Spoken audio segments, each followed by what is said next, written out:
Hello प्यारे बच्चों, स्वागत है आप सभी का आपके अपने YouTube channel Arvind Bidlan classes में।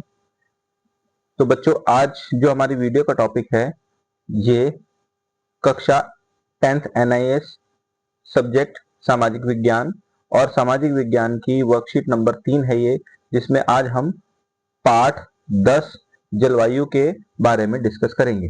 ठीक है, तो ये पाठ 10 जलवायु बेहद इंपॉर्टेंट चैप्टर है, क्योंकि यहाँ से अक्सर एग्जाम में क्वेश्चंस पूछे जाते हैं कि जलवायु का क्या मतलब होता है, जलवायु को प्रभावित करने वाले कारक कौन से होते हैं। इस तरीके से प्रश्न जो है बहुत इंपॉर्टेंट बनते हैं। ठीक है, और लॉन्ग क्वेश्चंस में यहाँ इस चैप्टर से सवाल फाइनल पेपर में पूछे जाते हैं। ठीक है, तो इसीलिए ये वीडियो आप बच्चों के लिए बहुत इंपॉर्टेंट है।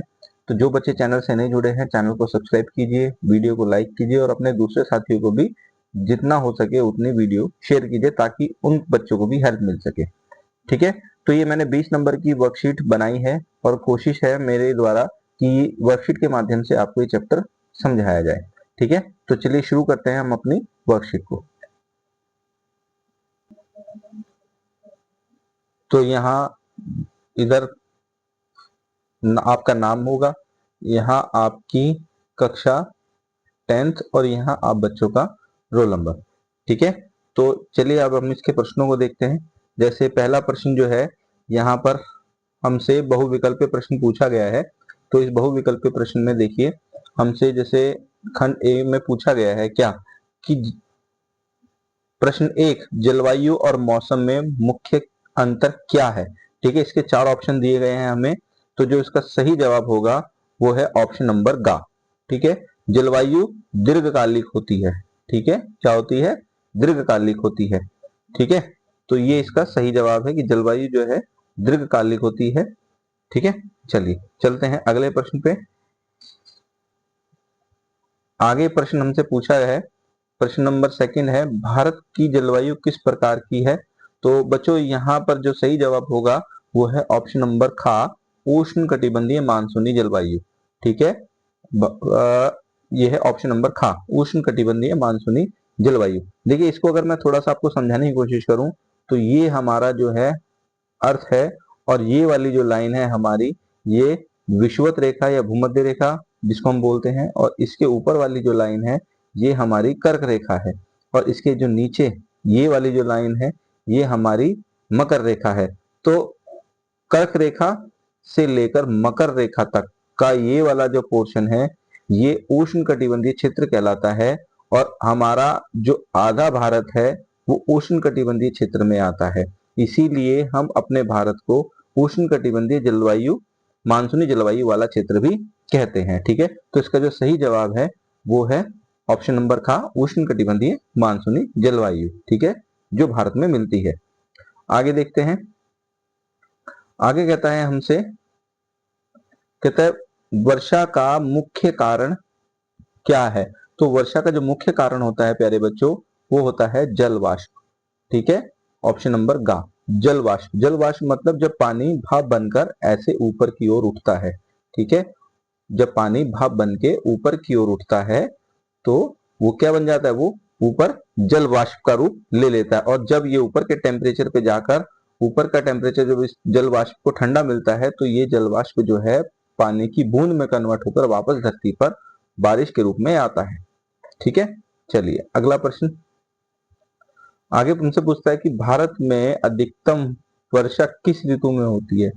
तो भारत में जो है वर्षा वो किस ऋतु में होगी, इसका जो सही जवाब है वो है ऑप्शन नंबर गा, वर्षा ऋतु। ठीक है, वर्षा ऋतु में भारत में वर्षा होती है। देखिए, आगे हमसे पूछा गया है इसमें कि निम्नलिखित में से कौन सा जलवायु को प्रभावित करने वाला कारक नहीं है। तो इसमें नहीं है पूछा गया है। देखिए, अक्षांश ये हमारे जलवायु को प्रभावित करता है, ऊंचाई हमारी जलवायु को प्रभावित करता है, समुद्र से दूरी हमारी जलवायु को प्रभावित करती है, लेकिन जो जनसंख्या है ये हमारी जलवायु को प्रभावित नहीं करती। इसीलिए इसका प्रश्न का जो सही जवाब होगा वो होगा जनसंख्या। ठीक है, जनसंख्या हमारी जलवायु को प्रभावित करने वाला कारक नहीं है। ठीक, चलिए अब यहां पर हमसे खंड बी है जिसमें खालिस्तान जो है हमें भरने हैं। तो जैसे पहला सवाल हमसे पूछा गया है, किसी स्थान के लंबे समय के मौसम को डैश कहते हैं। तो किसी स्थान के लंबे समय के मौसम को क्या बोलेंगे? जलवायु बोलेंगे, जलवायु। ठीक है, तो इसमें पहले खाली स्थान में आएगा जलवायु। ठीक, चलिए आगे देखिए। आगे कहता है भारत में दक्षिण पश्चिम मानसून से वर्षा होती है। ठीक है, तो दक्षिण पश्चिम मानसून से हमारे देश में ज्यादा बारिश होती है। ठीक, अगला आगे हमसे पूछा गया है समुद्र के पास का क्षेत्र जो है वो समशीतोष्ण यानी समुद्री जलवायु वाला होता है। तो इसका पहले का मतलब तीसरे का जो सही जवाब होगा वो होगा समशीतोष्ण, समशीतोष्ण,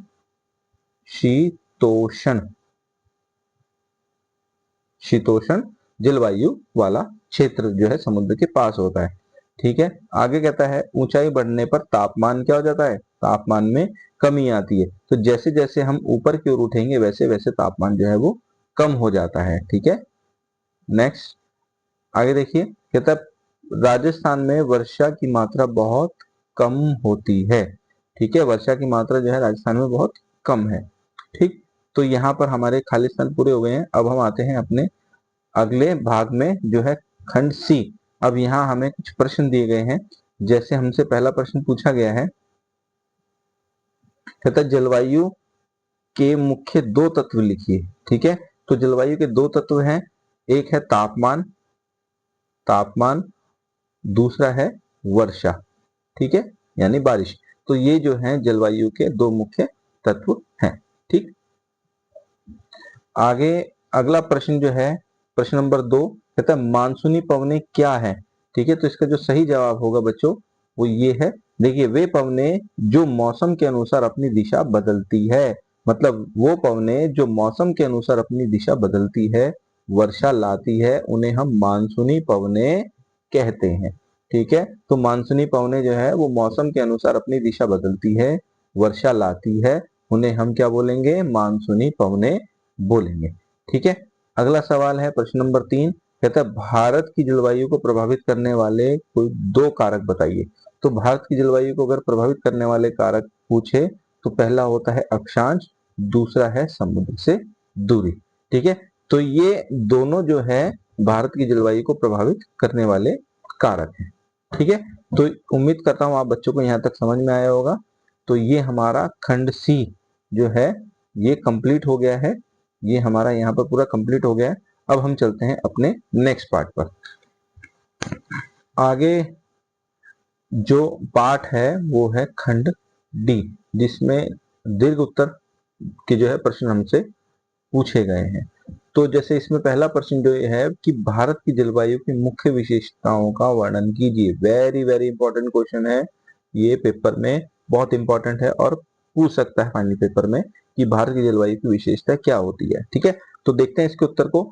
तो जैसे यहाँ पर लिखा हुआ है कि भारत की जो जलवायु है वो उष्ण कटिबंधीय मानसूनी जलवायु है। यहाँ वर्ष पर अलग अलग ऋतुएं पाई जाती है, जैसे ग्रीष्म ऋतु, वर्षा और शीत ऋतु। भारत में अधिकांश वर्षा दक्षिण पश्चिम मानसून से होती है। देश के विभिन्न भागों में जलवायु में भिन्नता भी पाई जाती है। समुद्र के पास के क्षेत्रों में जलवायु सम होती है। ठीक है, जलवायु सम होना मतलब ना तो जलवायु ज्यादा गर्म होगी ना ठंडी होगी। ठीक है, तो ये समुद्री क्षेत्रों के पास वाले जो इलाके होते हैं वहां जलवायु सम होती है, जबकि आंतरिक भागों में अधिक गर्मी और ठंड पड़ती है। ठीक है, तो हमारे देश की जो जलवायु है वो उष्ण कटिबंधीय जलवायु है। अलग अलग ऋतुएं पाई जाती है, गर्म ऋतु जिसे ग्रीष्म ऋतु बोलते हैं, वर्षा ऋतु और शीत ऋतु। ठीक है, और देश में बारिश जो होती है वो दक्षिण पश्चिम मानसून से होती है। ठीक है, समुद्र के पास वाला जो एरिया है वो सम जलवायु का है, लेकिन देश के अंदर वाले भागों में अधिक गर्मी और अधिक ठंड होती है। ठीक है, तो ये हमारे भारत की जलवायु की मुख्य विशेषता है। उम्मीद करता हूँ आपको इसका प्रश्न का उत्तर जो है समझ में आया होगा। तो ये जो है बहुत इंपॉर्टेंट प्रश्न है, इसको बहुत अच्छे से कीजिएगा। ठीक है बच्चों, तो यहाँ पर हमारी वर्कशीट पूरी होती है। तो ये 20 नंबर की वर्कशीट मैंने आप बच्चों के लिए बनाई थी। उम्मीद करता हूँ आपको अच्छी लगी होगी। तो अपने कमेंट जरूर कीजिए, वीडियो को लाइक कीजिए और जो बच्चे चैनल से नहीं जुड़े हैं चैनल को सब्सक्राइब कीजिए। ठीक है, तो अपने दूसरे साथियों को भी शेयर कीजिए बेटा, ताकि उन बच्चों को भी इन वर्कशीट से फायदा हो सके। जितना आप इन वर्कशीट्स वाली वीडियो को देखेंगे तो निश्चित रूप से आपको फाइनल पेपर में भी फायदा मिलेगा। ठीक है, तो अपना ध्यान रखिए, अच्छे से पढ़िए। मिलेंगे फिर हम अपनी नेक्स्ट वीडियो पे, तब तक के लिए थैंक यू।